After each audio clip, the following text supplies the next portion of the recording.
یہ بھی ہوتا ہے کہ کسی کو کسی عمل خیر کی توفیق ہو جاتی ہے تو وہ اس پر اللہ کا شکر کرنے کی بجائے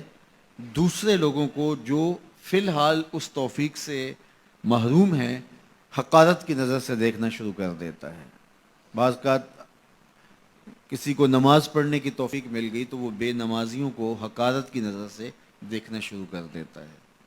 تو یہ اس کے عمل کا عجب، اس کے عمل کو برباد کر دیتا ہے۔ اگر اللہ نے آپ کو خیر کی توفیق عطا کی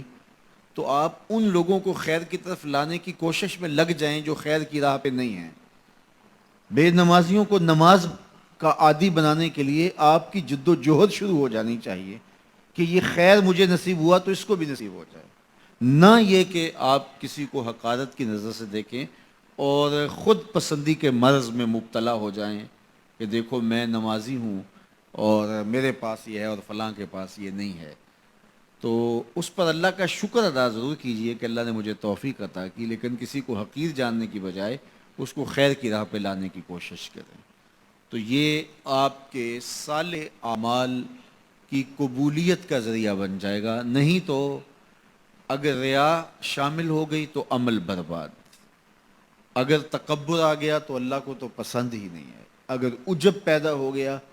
تو عمل کا نتیجہ آپ کو نصیب بھی نہیں ہو سکے گا۔ اس لیے عمل خالص ہو، صرف رضائے الہی کے لیے ہو، وہ عمل مرد نے کیا ہے یا عورت نے کیا ہے اس سے غرض نہیں ہے، شرط ہے کہ ایمان کے ساتھ اس نے صالح اعمال کا ذخیرہ جمع کیا ہے، تو اس کو اللہ تعالیٰ جل شانہ ستھری، پاکیزہ، مطمئن اور خوبصورت زندگی عطا کرتا۔ اب وہ خوبصورت زندگی حیات طیبہ کیا ہے تو سنیے، حضرت سعید بن جبیر رضی اللہ تعالیٰ عنہ فرماتے ہیں کہ حیات طیبہ سے مراد الرزق الحلال ہے۔ اللہ جل شانہ جس کو پاکیزہ اور ستھری زندگی عطا کرتا ہے اس کو رزق حلال عطا کر دیتا ہے۔ حلال رزق کا نصیب ہو جانا ایک خوبصورت زندگی کا نصیب ہو جانا ہے، چونکہ حلال میں طمانیت رکھی گئی ہے۔ ایک شخص جتنا بھی حرام رزق اکٹھا کر لے اس کو اس سے طمانیت باطن، سرور باطن نصیب نہیں ہو سکتا، اس کے اندر اطمینان اور قرار نہیں آ سکتا،